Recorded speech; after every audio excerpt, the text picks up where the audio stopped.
نے موسیٰ سے متعلق کچھ باتیں میں نے کل لکھوا دی تھی، کچھ باتیں آج لکھ لیجیے۔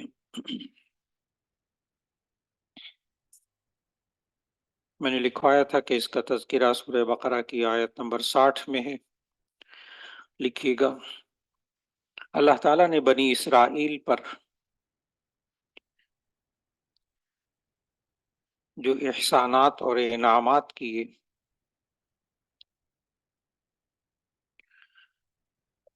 انہی میں سے یہ 12 چشمے بھی ہیں۔ جب موسیٰ علیہ السلام بنی اسرائیل کو وادی سینا میں لے گئے، غرق فرعون کے بعد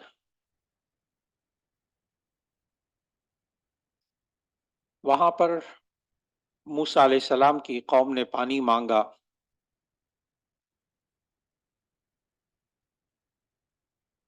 موسیٰ علیہ السلام نے اللہ کے حکم سے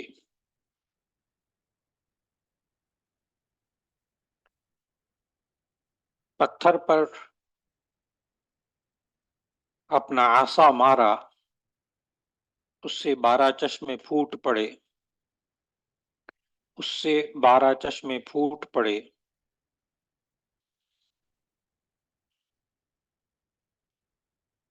جغرافیہ دان اور مفسرین کے نزدیک خلیج سویز کے کنارے 6 میل کے فاصلے پر ایک مقام ایلم ہے، الف یا لام میم، ایک مقام ایلم ہے۔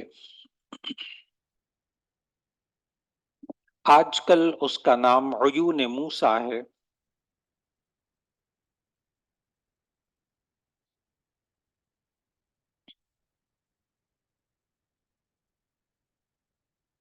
سن 500 عیسوی میں اس مقام سے کولمبس گزرا تھا۔ اس مقام سے کولمبس، کاف واو لام میم با سین۔ میٹرک پڑھنے والے ساتھی اس نام کو جانتے ہوں گے۔ اس نے کیا دریافت کیا تھا؟ امریکہ۔ یہ بھی جغرافیہ دان سیاح تھا، پھرتے پھرتے امریکہ دریافت کر لیا تھا۔ ایک مشہور اس مقام سے کولمبس گزرا تھا جو کہ اسکندریہ کا سوداگر تھا، الف سین کاف نون، اسکندریہ کا سوداگر تھا۔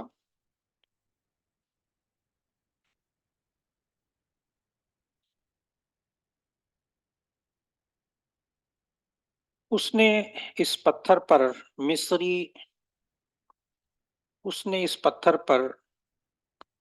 مصری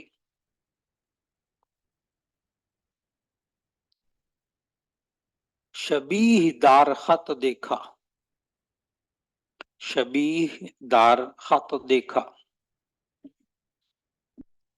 اس خط سے متعلق آپ کو بتاتا چلوں، اب بھی یعنی تصویروں کے ذریعے حروف تہجی، تو تصویر یعنی الف با تا سا جیم ہا خا، اس کی جگہ کیا لگاتے تھے وہ؟ تصویریں۔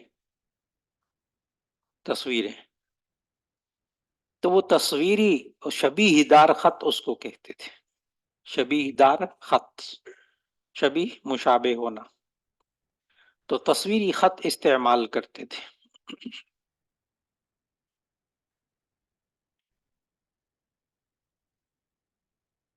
شبیہ دار خط، تصویری خط، یعنی تصویریں لگاتار ایک لائن میں بنی ہوتی تھی اور اس سے لوگ تحریر سمجھتے تھے کیا ہے، یعنی حروف تہجی کی جگہ تصویریں تھیں، مختلف شکلیں تھیں۔ شبیہ دار خط دیکھا لیکن وہ اسے پڑھ نہ سکا۔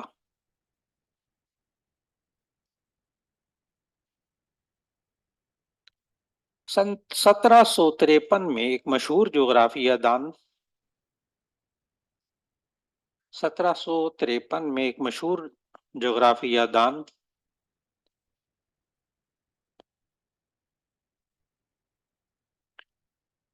ڈاکٹر فاسٹر وہاں سے گزرا.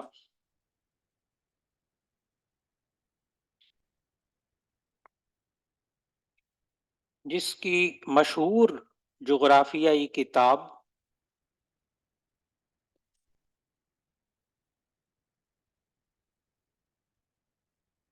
عرب التیہ،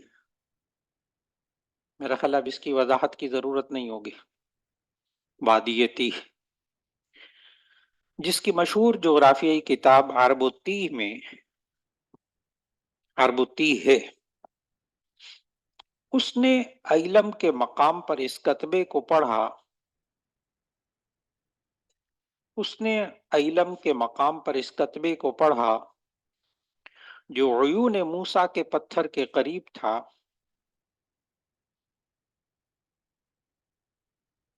ڈاکٹر فاسٹر کا کہنا ہے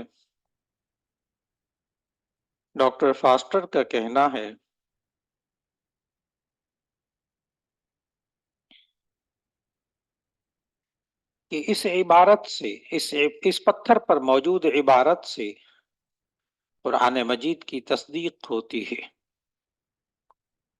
اس پتھر پر موجود عبارت سے قرآن مجید کی تصدیق ہوتی ہے. اس پتھر کے چشمے تو خشک ہو چکے ہیں، اس پتھر کے چشمے تو خشک ہو چکے ہیں،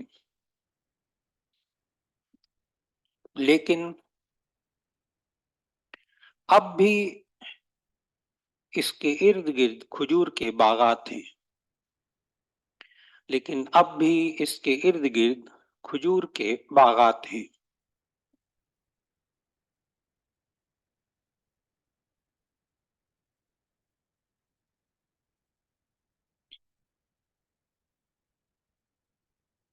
الحمدللہ ہمارے عین سے متعلق جو امور تھے وہ پورے ہو گئے.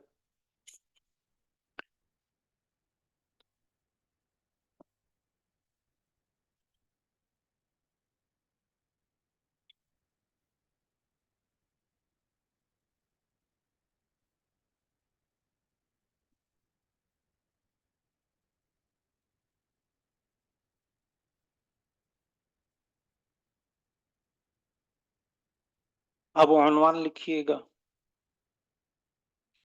غین سے غار ثور. غار ثور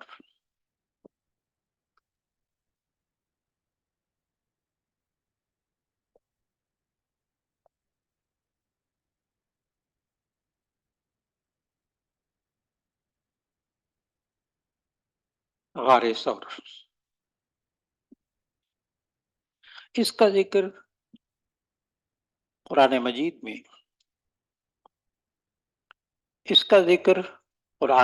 میں سورہ توبہ سورت نمبر 9 کی آیت نمبر 40 میں ہے. آیت بھی یہاں نقشے میں موجود، سورہ توبہ سورت نمبر 9 آیت نمبر 40.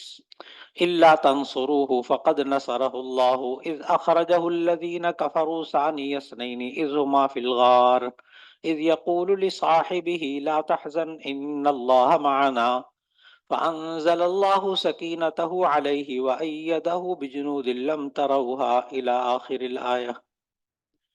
ثانی اثنین کون تھے مولانا؟ حضرت ابو بکر صدیق رضی اللہ تعالیٰ عنہ. تو عنوان لکھیے گا غار ثور.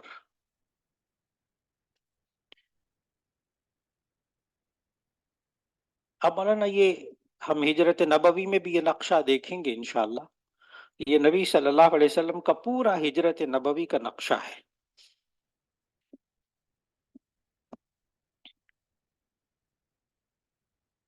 یہ ہجرت جو سبز رنگ ہے نا وہ کیا ہے؟ ہجرت کا راستہ. اور یہ سرخ رنگ جو ہے نا یہ عام قافلوں کا راستہ تھا جسے نبی صلی اللہ علیہ وسلم نے چھوڑ دیا تھا. کیونکہ پیچھے کر رہے تھے نا قریش مکہ کے لشکر، قریش مکہ نے پیچھا کیا تھا نا ہجرت کے وقت۔ اب ذرا غور کرنا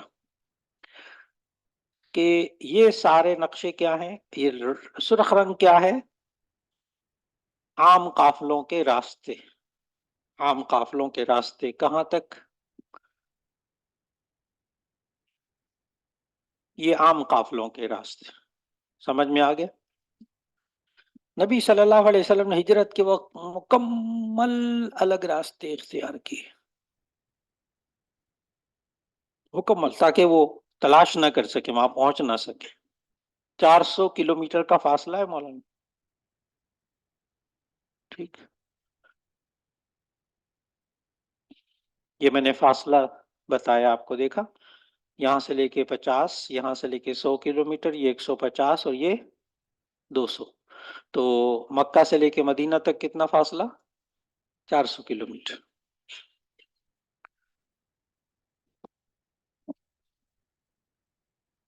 اب ذرا آپ نے بات کو سمجھنا ہے اچھی طرح، پہلے سمجھ دو پھر لکھواتا ہوں انشاءاللہ۔ اب یہ دیکھو مولانا، یہ مکہ مکرمہ، اور یہ جو گرین ہے سبز، یہ کیا ہے؟ یہ ہجرت کا راستہ۔ اچھا، ہجرت کرتے ہوئے نبی صلی اللہ علیہ وسلم، اچھا یہ مکہ مکرمہ سے مدینہ کس طرف ہے؟ شمال کی طرف۔ مدینہ سے کعبہ کس طرف ہے؟ جنوب کی طرف۔ یہ سمجھ میں آگے؟ اور مکہ مکرمہ سے غار ثور، جبل ثور کس طرف ہے؟ جنوب کی طرف، ٹھیک۔ اب نبی صلی اللہ علیہ وسلم کی سیاست سمجھ میں آئی آپ کہ مکہ مکرمہ سے جاتے ہوئے یہاں راستے میں کہیں نہیں چھپے، ٹھیک، کیوں؟ وہ یہیں تو تلاش کر رہے تھے سارے، اور چھپے تو مخالف سمت کے پہاڑ میں چھپے، وہ یہاں تلاش کر رہے تھے، یہاں مزے سے رہے۔ بات سمجھ میں آ گئی؟ پھر یہاں سے پھر وہ نکلے اور پھر بھی راستہ بدلا، کہیں کہیں کراس ہوتا ہے وہ راستہ، 1 2 3 آگے راستہ، لیکن بنیادی راستہ کیا کر لیا؟ بالکل تبدیل کیا، اس لیے وہ تلاش نہیں کر سکے، مدینہ منورہ قباء تک پہنچتے پہنچتے تلاش نہیں کر سکے۔ میرا خیال ہے سمجھ میں اچھی طرح آیا۔ اب لکھیے گا عنوان، غار ثور۔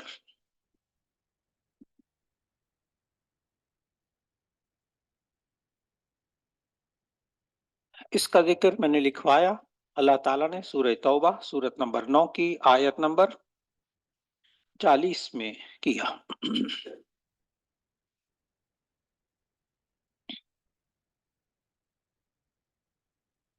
مکہ مکرمہ کے نزدیک ایک پہاڑ ہے،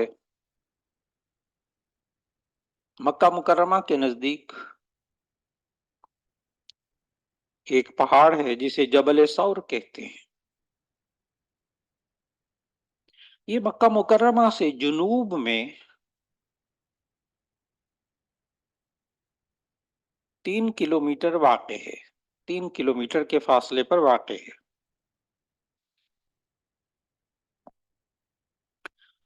نبی صلی اللہ علیہ وسلم نے مدینہ طیبہ کی طرف ہجرت کرتے ہوئے، نبی صلی اللہ علیہ وسلم نے مدینہ طیبہ کی طرف ہجرت کرتے ہوئے شمال کی طرف جانا تھا، کیونکہ مدینہ شمال میں تھا، کیونکہ مدینہ شمال میں تھا۔ لیکن نبی صلی اللہ علیہ وسلم نے مکہ مکرمہ سے جنوب کی طرف رخ کیا، مکہ مکرمہ سے جنوب کی طرف رخ کیا اور جبل ثور میں ٹھہرے، جبل ثور کے غار ثور میں ٹھہرے۔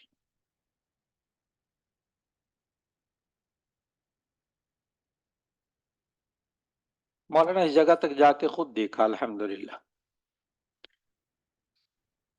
غار ثور میں 3 دن، اب آگے لکھیے گا، اس جبل ثور میں ایک غار ثور ہے۔ اچھا آگے فوراً اس کے بعد لکھ لو کیا کہ مخالف سمت غار ثور میں آ کر ٹھہرے. ٹھیک ہے, اب آگے لکھو. اور مکہ مکرمہ کے لوگ, مکہ مکرمہ کے کفار مشرکین, وہ شمالی علاقے میں تلاش کرتے رہے. وہ شمالی علاقے میں نبی صلی اللہ علیہ وسلم کو تلاش کرتے رہے. جنوب کی طرف ان کا دھیان ہی نہیں گیا.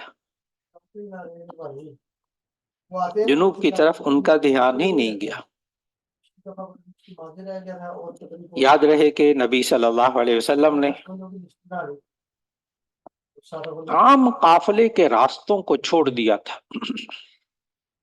عام قافلے کے راستوں کو چھوڑ دیا تھا.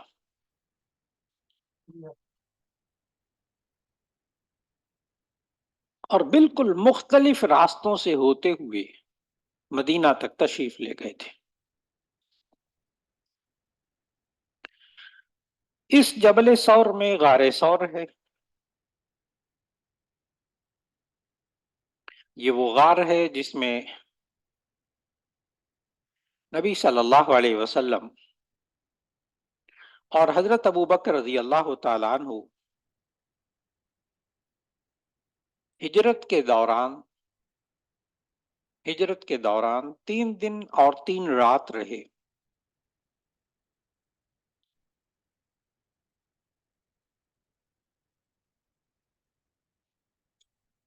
مولانا جہاں آپ نے 3 کلومیٹر فاصلہ لکھا نا, وہاں لکھ لیں یہ پہاڑ مکہ سے تقریباً 4.5 کلومیٹر جنوب میں واقع ہے. 4.5 کلومیٹر جنوب میں واقع ہے. جبل ثور بہت اونچا پہاڑ ہے. اس کی بلندی 759 میٹر بلند ہے. اس کی بلندی 759 میٹر ہے.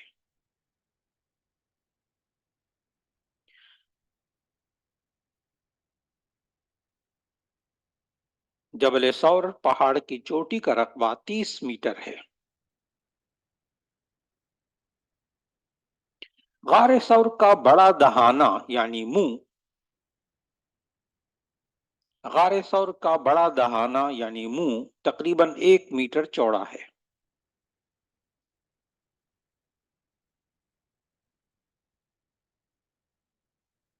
غار ثور جبل ثور کی چوٹی سے نیچے, غار ثور جبل ثور کی چوٹی کے نیچے 2 فرلانگ نشیب میں واقع ہے.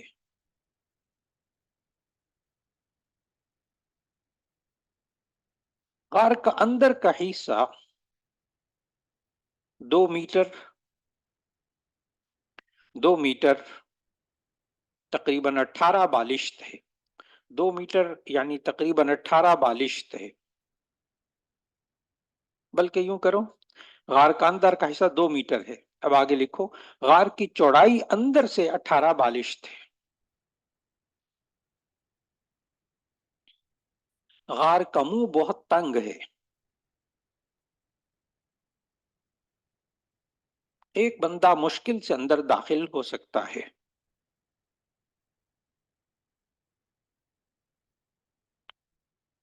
غار کا منہ اوپر اور اندر کی سطح نیچے ہے.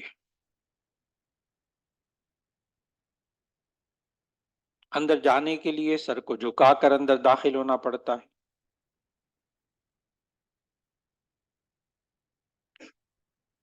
غار کے اندر زیادہ سے زیادہ 7-8 آدمی مشکل سے بیٹھ سکتے ہیں.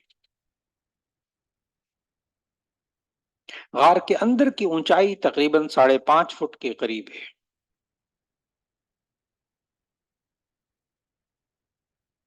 یہ پہاڑ کی چوٹی سطح زمین سے 1.5 میل بلند ہے.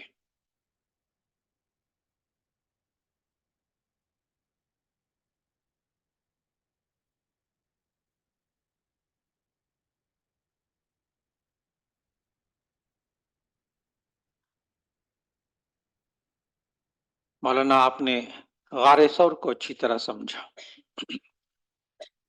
اس کے ساتھ اب آپ دوسرے غار کا نام بھی لکھ لیں, چونکہ اس کا ذکر تو قرآن میں نہیں لیکن اس کا تعلق ہے.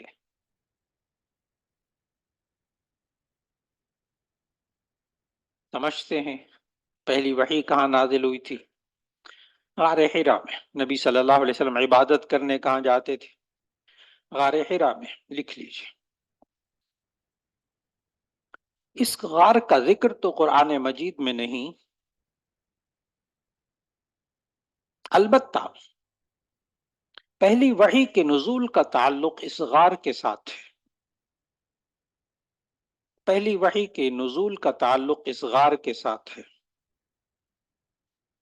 نبی صلی اللہ علیہ وسلم طویل عرصے تک یہاں عبادت کے لیے جاتے تھے.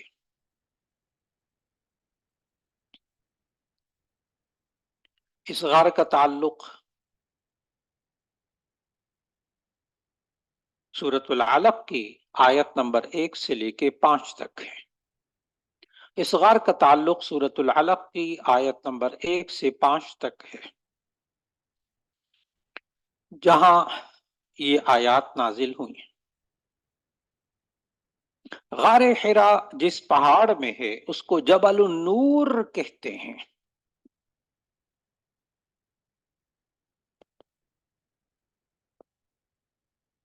غار حرا جس پہاڑ میں ہے اس کو جبل النور کہتے ہیں.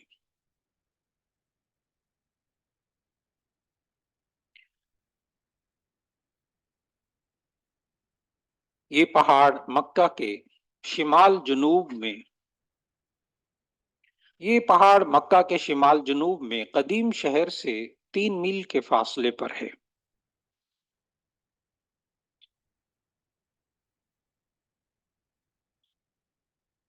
مکہ کے شمال جنوب میں قدیم شہر سے 3 میل کے فاصلے پر ہے. مکے سے جب منا جائیں تو جبل نور کا راستہ بائیں طرف پڑتا ہے. اس پہاڑ کے اندر غار حرا ہے، جس کے اندر رسول اللہ صلی اللہ علیہ وسلم عبادت کے لیے تشریف لے جاتے تھے. جبل نور بالکل ایک خشک پہاڑ ہے. کہیں کہیں خشک جھاڑیاں نظر آتی ہیں. پہاڑ کی چڑھائی بالکل سیدھی ہے. بلندی کی طرف، بالکل سیدھی بلندی کی طرف ہے.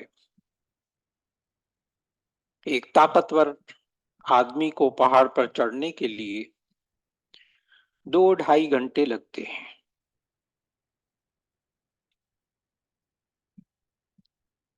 غار حرا عام غاروں کی طرح کوئی غار نہیں ہے. غار حرا عام غاروں کی طرح کوئی غار نہیں ہے، بلکہ جبل نور کی بلندی پر ایک ہموار جگہ ہے، جہاں قدرتی طور پر چٹانیں اور بڑے بڑے پتھر اس طرح اوپر نیچے جمع ہو گئے ہیں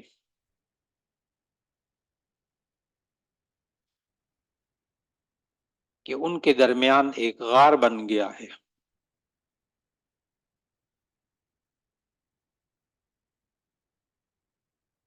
قدرتی طور پر سخت پتھر اوپر نیچے اس طرح موجود ہیں کہ ان کو لوگ سیڑھیاں بنا کر اوپر چڑھتے ہیں، سیڑھی بنا کر اوپر جاتے ہیں. اب بین القوسین لکھ دیں، اب مستقل سیڑھیاں بنا دی گئی ہیں.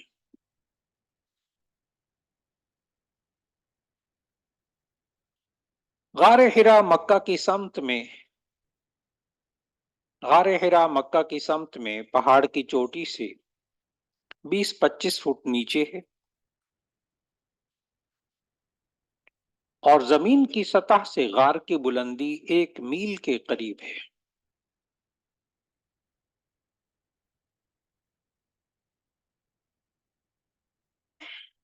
ہیرا پہاڑی کی چوٹی پر کھڑے ہوں،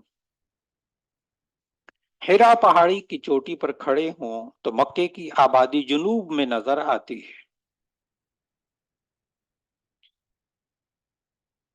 غار ہیرا اندر سے 4 گز لمبا اور 1.25 گز چوڑا ہے۔ اندر سے 4 گز لمبا اور 1.25 گز چوڑا ہے۔ اس کی اندرونی سطح ہموار ہے۔ اس غار کی اونچائی ایک عام انسان کے قد کے برابر ہے، تقریباً 5.5 فٹ 6 فٹ کے قریب، ایک عام انسان کے قد کے برابر ہے۔ ایک عام آدمی پاؤں پھیلا کر آرام سے لیٹ سکتا ہے۔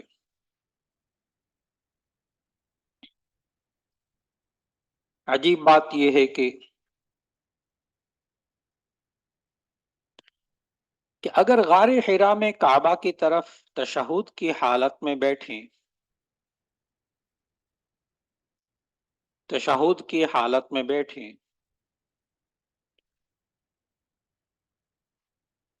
تو بالکل سامنے پتھروں کی ترتیب اللہ نے ایسی بنائی، تو بالکل سامنے پتھروں کی ترتیب اللہ نے ایسی بنائی جس میں ایک سوراخ ہے۔ تشہد میں بیٹھے ہوئے شخص کی نظر بالکل کعبے پر پڑتی ہے۔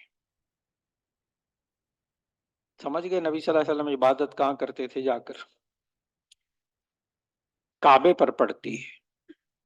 اب آج کل بلند عمارات بن جانے کی وجہ سے، اب آج کل بلند عمارات بننے کی وجہ سے اس سوراخ سے خانہ کعبہ نظر نہیں آتا۔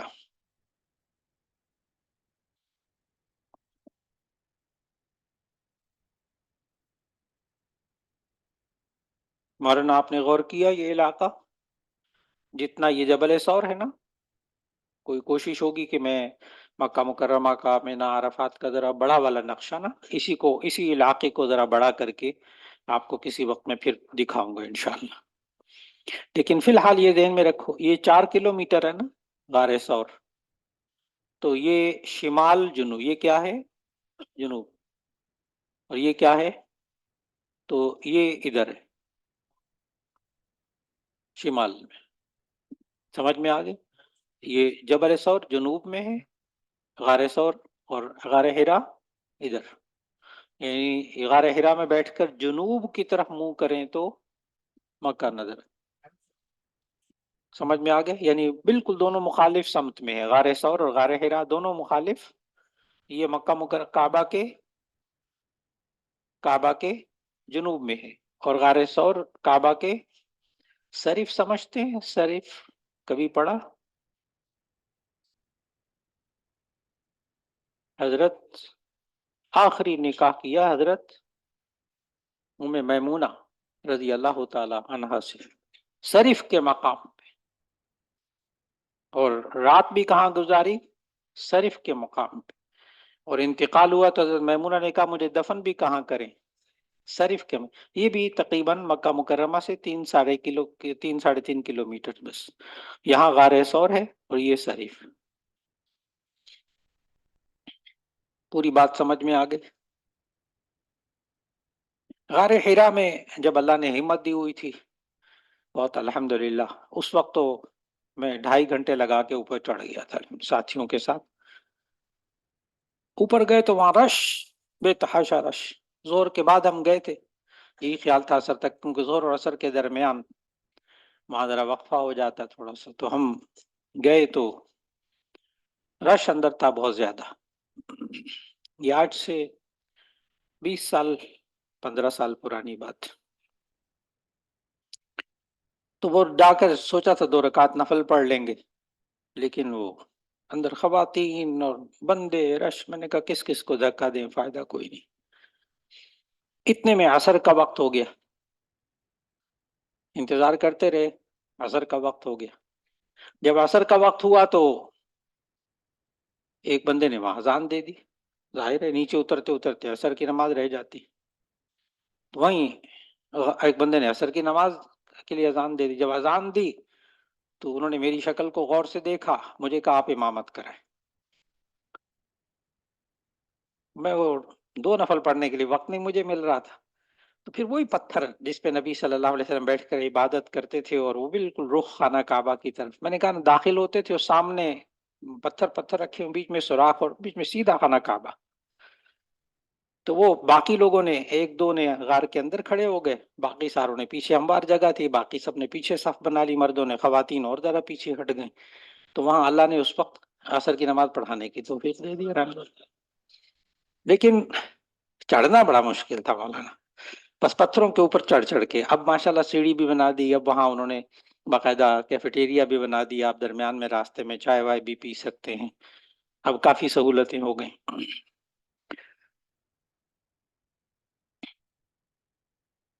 جی، غار ثور اور غار حرا غین سمجھ میں آیا اچھی طرح؟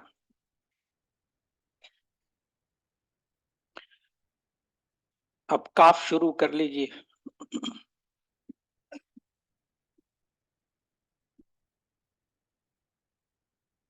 کاف میں سب سے پہلے کیا لے لیجئے؟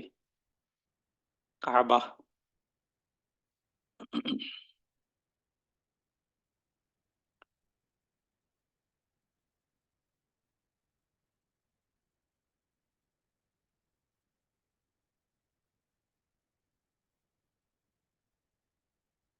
پہلے بڑا قاف ہوتا ہے، تو پہلے بڑے قاف کو لے لیجئے، پھر چھوٹے قاف کو لے لیں گے. ٹھیک. قاف کے اندر ایک تو قوم اور اقوام کا ذکر ہے، قوم نوح، قوم عاد، قوم سمود، یہ قوم کے حوالے سے. لیکن اس کے لیے میں مستقل عنوان رکھوں گا اقوام انبیاء. وہ میرا ارادہ ہے انشاءاللہ، اللہ نے توفیق دی. جو پہلے میں نے آج سے پہلے کبھی دورہ تفسیر میں نہیں اس انداز سے پڑھایا تھا، وہ یہ ہے کہ تمام وہ انبیاء جن کا ذکر قرآن میں آیا، 26 انبیاء جن کا ذکر قرآن مجید میں آیا، تو اس میں یہ ہے کہ انبیاء کو تفصیل سے پہلے لکھواؤں گا، فہرست تیار کروا لوں گا انشاءاللہ. فہرست تیار کروا کے پھر اس کے بعد ہر نبی کے بارے میں کہ اس کی سرزمین کون سی تھی، اور کچھ اس میں سے بتا بھی چکا ہوں میں، کچھ بتا بھی چکا ہوں. تو وہ قوم جو لفظ ہے اور اقوام انبیاء، وہ انشاءاللہ مستقل عنوان، وہ بعد میں بالکل آخر میں وقت اللہ تعالیٰ بچا دے گا انشاءاللہ، اس وقت ہم وہاں اس کا مطالعہ کر لیں گے. اب قاف میں جو ایک اہم چیز آ جائے گی وہ ایک ہی ہے،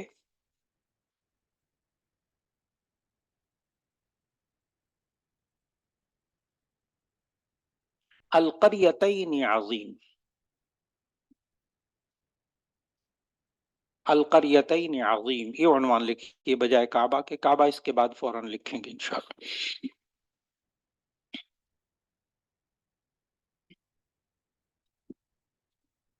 نقشہ یہی رہے گا. اب لکھیے آگے. قریتین عظیم سے مراد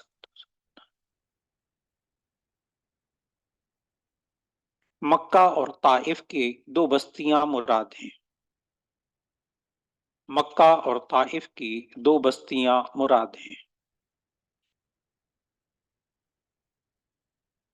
اس کا ذکر اللہ تعالیٰ نے سورہ زخرف سورت نمبر 43 43 آیت نمبر 31 میں کیا.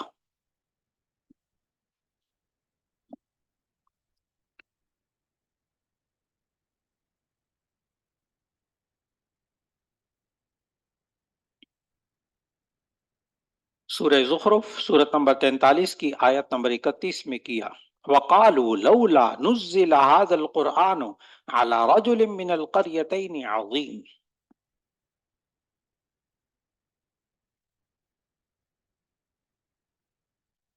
یہاں مولانا ترکیب اگر آپ ذہن میں رکھو، آیت لکھ لو جلدی سے، پھر میں ایک ترکیب بتاتا ہوں، اس سے آپ کو ایک دم بات سمجھ میں آئے گی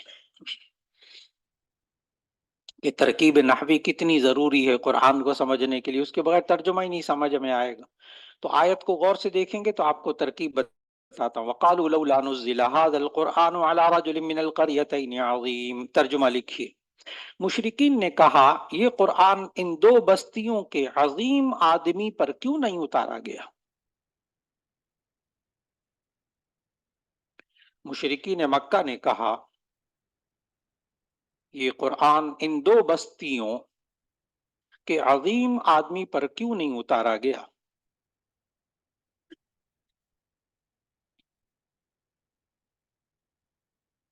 قریتین دو بستیوں سے مراد مکہ یا طائف کی بستیاں ہیں.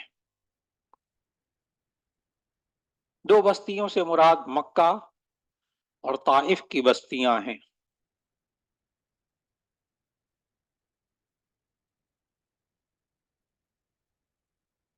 اور رجل عظیم سے مراد مفسرین کے نزدیک رجل عظیم سے مراد مفسرین کے نزدیک مکہ میں ولید ابن مغیرہ تھے. ولید ابن مغیرہ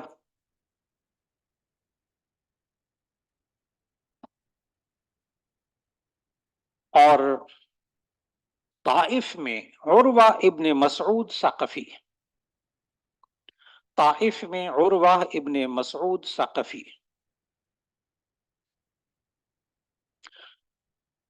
قریش نے حضرت محمد رسول اللہ صلی اللہ علیہ وسلم پر نزول قرآن کو بعید سمجھا، کیونکہ آپ مالی طور پر کمزور اور یتیم تھے. مالی طور پر کمزور تھے اور یتیم تھے. قریش نے سوچا کہ یہ قرآن کسی سردار پر اترنا چاہیے تھا، کیونکہ ان کے نزدیک عظیم شخص وہ ہوتا ہے جس کے پاس مال اور اقتدار ہو. کیونکہ ان کے نزدیک عظیم شخص وہ ہوتا ہے جس کے پاس مال اور اقتدار ہو.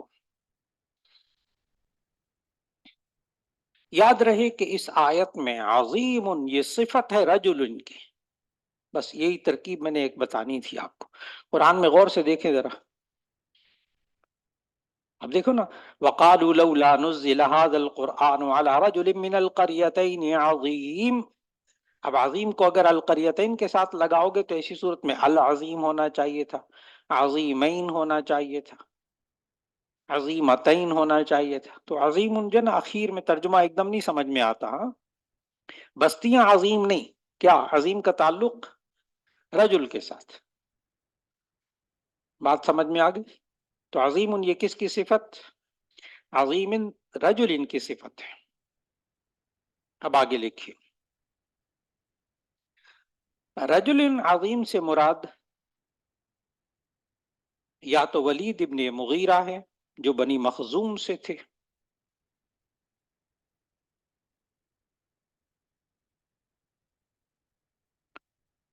اس شخص کو قریش کا پھول کہا جاتا تھا.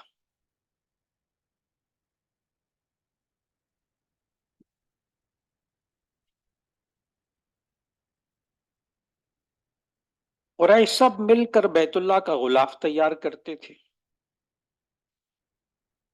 ولید ابن مغیرہ اکیلا غلاف تیار کرتا تھا.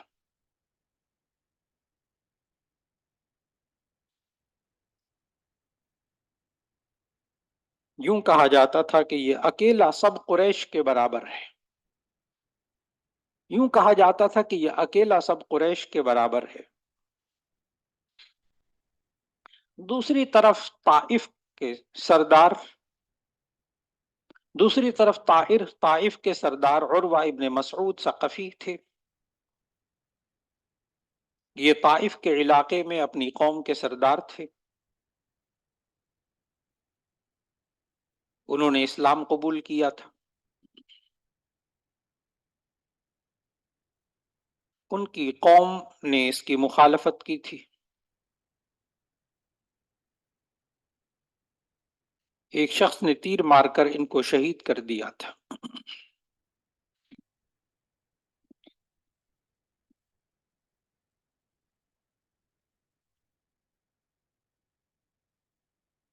مکہ کا تعارف لکھیے. مکہ کا تعارف ہم بار بار پڑھ رہے ہیں. اب آگے لکھیے اگلی سطر سے، طائف مکہ کے جنوب مشرق میں جبل غزوان پر واقع مکہ کے جنوب میں مشرق میں جبل غزوان پر واقع قدیم شہروں میں سے ہے۔ یہ ٹھنڈے علاقوں میں سے ہے، آب و ہوا اور زرخیزی کے لیے مشہور ہے۔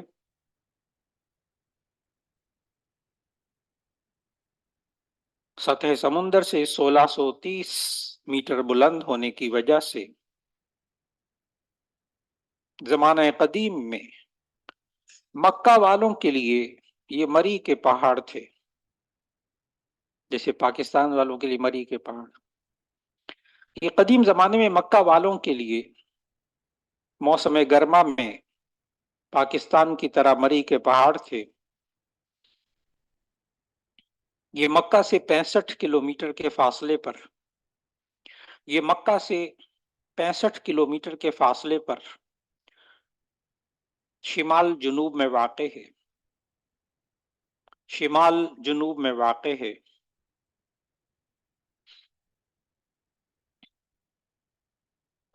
طائف کا انار اور انگور دنیا کے بہترین پھل ہیں۔ طائف بنو ثقیف کا شہر ہے۔ طائف بنو ثقیف کا شہر ہے۔ مشہور تاریخی شخصیت حجاج ابن یوسف ثقفی مشہور تاریخی شخصیت حجاج ابن یوسف ثقفی اسی شہر سے رہنے والے تھے، اور محمد ابن قاسم ثقفی سندھ اور ملتان کا فاتح محمد ابن قاسم سندھ اور ملتان کا فاتح اسی شہر سے تعلق رکھتا تھا۔ یہ حجاج ابن یوسف ثقفی کا چچا زاد بھائی تھا۔ حجاج ابن یوسف ثقفی کا چچا زاد بھائی تھا۔